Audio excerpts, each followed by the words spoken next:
Astro video. And so today I'm going to be talking about Aquarius and the square to Taurus. Why is this important for you? Well, you're about to find out. In the meantime, I need you to look at your natal chart, find out what house you have Taurus in, and find out what house you have Aquarius in, as the energies that I'm going to be explaining will be applying for you in those particular areas as it is specific to you. Okay? Now let's get started. So, Taurus squares Aquarius, okay? How do we know this? It's because whenever you're looking at a square, you're gonna count 3 houses, okay, from the starting house. So you have Aquarius in the 11th house, okay? 1, 2, 3. Taurus sitting here in the 2nd house. We know that Aquarius and Taurus squares. What is a square? A square is when you have 2 planets that have their backs turned to each other, okay?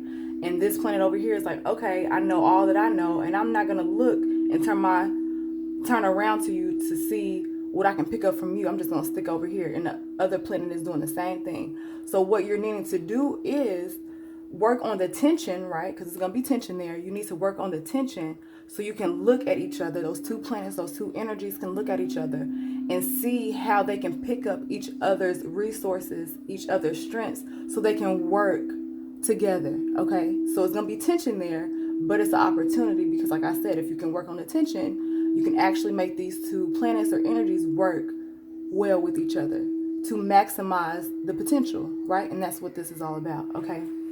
Now, what the hell does this mean for you, honey?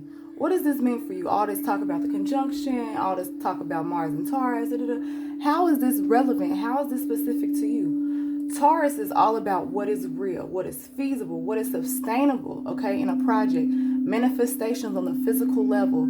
Taurus is the earth goddess. It's all about manifestations of your pleasures, enjoying your pleasures, your comfort, and also going after what you're wanting to go after to manifest all of your physical goals, okay? It's all about sticking to course, okay?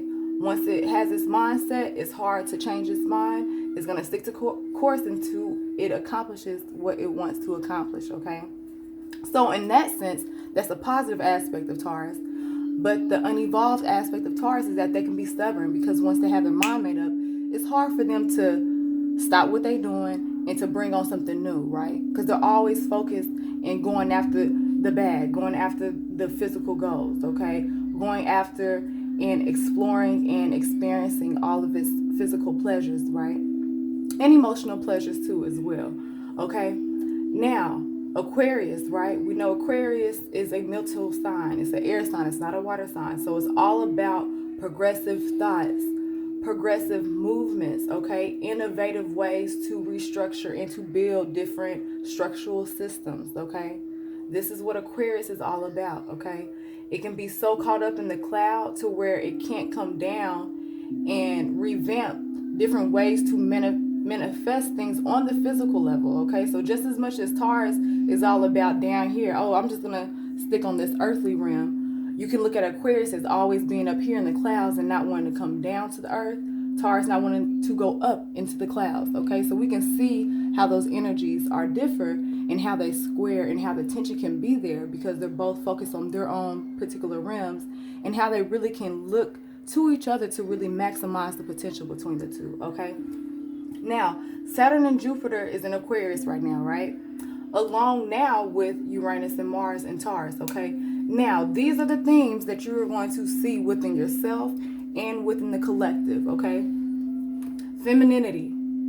People are going to be questioning what femininity has been, especially for specifically what I'm always talking about, Black women. Us revisiting a lot of ways that we've been out of balance with our femininity, how we have took on a lot of masculinity, how we haven't had enough femininity, and now you're going to see a lot of themes, a lot of energies, a lot of discussions as into finding out what true femininity is, what it looks like, what it feels like. Taurus, okay? Because Taurus is a feminine sign.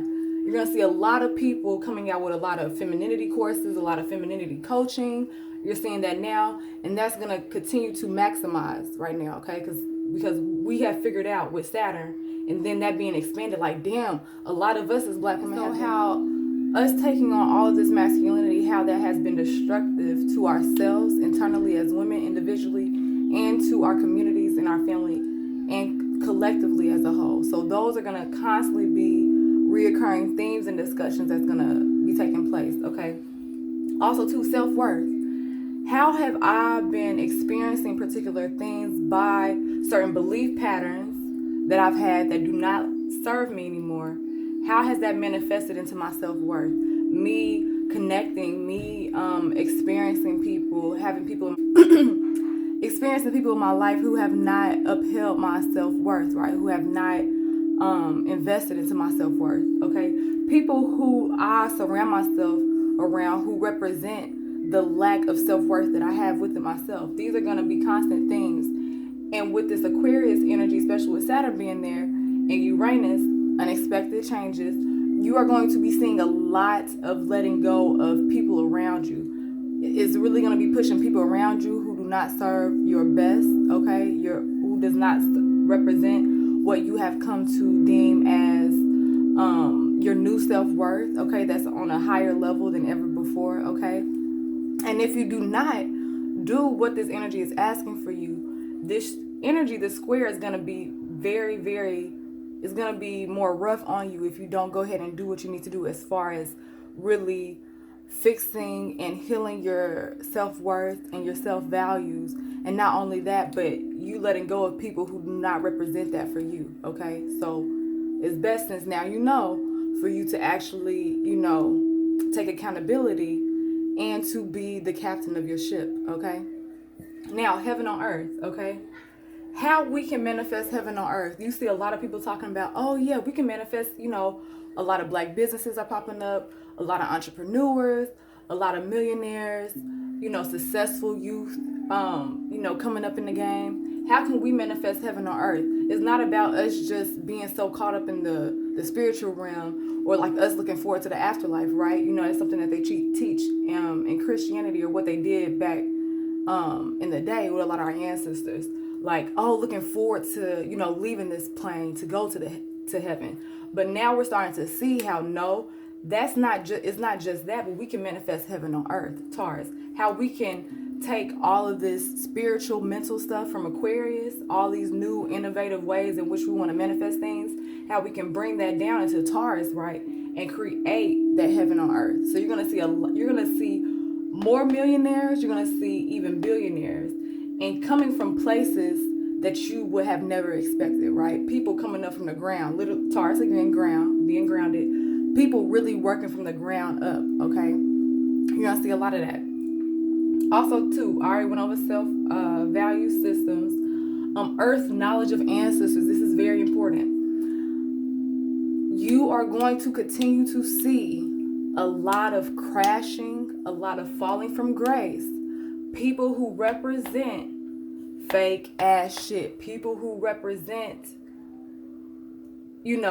forward movement. But it's like, once you start to do the research, you're like, nah, that's not the best for me. That's not the best for the community, right? And so you're going to see a surge. You're seeing it now, but you're going to continue to see a surge of more ancestral knowledge coming up. So yes, like I was saying, ancestral knowledge, that is going to be coming up so heavy, okay? Some people going to be having a lot of ancestral knowledge coming up without reading no damn books, okay? And you also going to see people saying that stuff is ancestral knowledge, but it's really not. So you're going to be seeing a battle, okay, in that particular area. What's really coming from the ancestors, what's really not, okay? What's really just coming from self, okay? Now, also too, self-care. This is a major one. Taurus deals with self-care, femininity, right? So how have you been lacking in your self-care, okay? Where have you been lazy at? Taurus can get very comfortable, okay? Uranus is making unexpected changes, and Mars now, it's all about that fire, but a more sustainable fire. It won't be so abrupt, but it's still going to be putting in a lot of focus into places where you haven't been doing what you need to do, okay? Putting fire under your ass, basically, on shit that you know you need to do. So wherever you have Taurus at, what have you been slacking in, okay? If it's in the 9th house, what you've been slacking in as it pertains to higher learning, okay? Really learning more in depth as it pertains to spirituality. If it's in the 8th house, where have you been slacking at as it pertains to your spiritual matters, okay? Where have you been slacking, not doing your spiritual work, doing your spiritual research, investigations, etc.? All of that will apply. All of that will apply to wherever Taurus is sitting at for you. Okay? Now, back to the femininity. It's important about the self-care because, like I said, how have you been letting yourself go, ladies? Men too, but this is primarily for my ladies. Where have you been like slacking in your self-care as it pertains to your hair, as it pertains to your body on your physical level, right? As it pertains to your internal health, okay? So a lot of people are going to be caught in between either not doing what they need to do and suffering the consequences of not putting in the work and actually moving forward in the different health modalities, self-care modalities, okay? Or you're going to be seeing people who actually get the message and they're going to actually start putting in the work, okay? And I advise you to do that. If you know you've been slacking on working out, you need to do that. It's not about body shaming, but if you are overweight to where it is an issue on your health, you need to do what you need to do to get the weight off of you to have a better body, to have a healthier body, okay? Please, ladies, it's not about, putting out, making, people see your worth and see your beauty. That's not what you're supposed to be doing. You're supposed to be doing the work and really putting in the effort to really change yourself in a way that is more healthier for you to evolve to your better, best version, okay? It's not about trying to force someone to accept you. It's not about that. That's not what this energy is wanting you to do, okay? And also, too, with the self-care part, you're going to see where you have a lot of people who have been putting themselves out on the public, on public platforms, forcing people to accept their false sense of self-worth, right? Someone that I would just bring as the example would be Lizzo. You see her coming out saying that she's really insecure and, she's really trying to put in the work. You see her doing juice fastings and stuff like that, and, being encouraged to do healthier things to be healthier. And you're starting to see, okay, a lot of that, you guys accept me for what I am, my body that I am now, and I love myself. But come to find out, we see, oh, no, girl, you still insecure. No, a lot of that shit could have been coming from a place where you was hurt in the past, you trying to deceive yourself of illusions of how you love yourself, but you really don't. You really still insecure, and you need to put the work in to really spiral out of that shit to reclaim your self-worth on a healthy level of proper self-care and proper balanced femininity, okay? We'll be seeing that a lot. And also, too, the last thing I want to talk about is the physical body, which I kind of already went over, in the environment. How has your environment, okay, and also physical environment, okay? How have we been slacking in really upkeeping our physical environment? And not only that, but how has our environment been conclusive to our new forms of self, okay? To our new forms of the self-value system. So it's going to call for you to restructure your environment on the physical level, okay? Whether that means cleaning out your closet, doing a complete different makeover of your house, moving to a complete different city, state, what have you, because it needs to match your new self-worth, okay? It needs to match your new value systems, okay?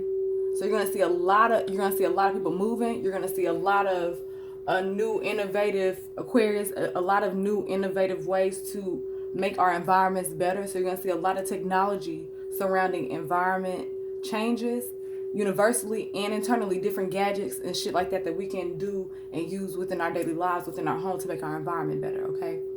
Another important thing to look out for. Also, too, Taurus deals with the throat and the neck, okay? And so you're going to see a lot of throat issues. You may even see people dealing with a lot of throat issues, a lot of neck injuries, so you want to be aware of that.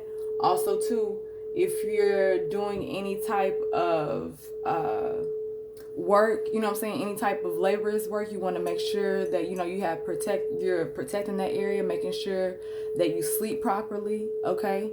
And doing proper stretching. Also, too, I want to note, if you have Taurus in the first or Taurus in your 7th house, most likely a lot of people are going to be going through transformations as it pertains to self-expressions, okay?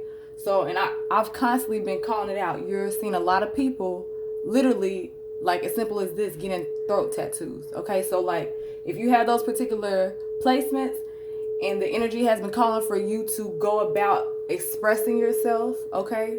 Because Aquarius, opposition of Leo, fifth house, also deals with self-expression, to where you're going against the grain. You're going against what anybody is trying to tell you what you should do or what you should look like. Oh, well, you're this smart. You're this intellectual. You're supposed to look a certain way. Fuck all of that shit. A lot of people gonna be getting throat tattoos, pretty much, honey. Throat piercings, all different types of, any type of self-expression as it pertains to the throat area. Also, too, you want to make sure that you are clearing your throat chakra, okay? So getting into different healing modalities to where you are cleaning your throat chakra, clearing out your throat chakra, and doing proper self-expressions, okay? Singing, what have you. You're going to see a lot of singers come up. I mean, the music game is already oversaturated, but you're going to be seeing a lot of people out of nowhere, people who've never had any type of attention on them, coming up out of nowhere, being able to sing like on some Whitney Houston type shit. So you gonna see that too. So pretty much do what you need to do. Don't be lazy, okay? Don't be lazy with this energy, because if you do, it's really going to really mess you up. Do not be lazy. Find out what house you have Taurus in, because everything I said will apply more specifically to wherever house you have Taurus in and Aquarius at, okay?